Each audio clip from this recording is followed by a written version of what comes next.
স্থান বাংলায় দর্শকের মন জয় করেছে পারিবারিক গল্প বসু পরিবার। অঞ্জনবাবুর পরিবারের গল্প অল্প দিনেই বেশ মনে ধরেছে দর্শকের।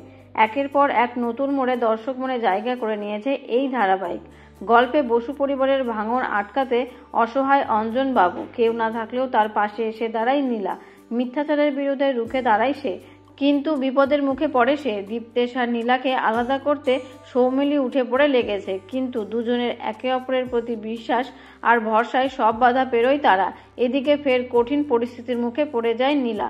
সম্প্রতি প্রকাশ্যে আসে ধারাবাহিকের নতুন প্রোমো, যেখানে দেখা যাচ্ছে যে পরিবারকে বাঁচাতে গিয়ে বিপাকে পড়েছে নীলা। পরিবারে আসা সন্দেহজনক মহিলার আসল পরিচয় জানার চেষ্টা করে সে, কিন্তু হঠাৎ নিজেই জড়িয়ে যায় জটিল চক্রান্তে। বাড়িতে ঢুকে ডাকাতির অপবাদে কারাবন্দী হয় তার। নিজের উপরে আসা মিথ্যা অপবাদ কিভাবে ঘোচাবে নীলা? এই কঠিন সময়ে তার পাশে থাকবে কি দীপু? উত্তর মিলবে ধারাবাহিকের আগামী পর্বে।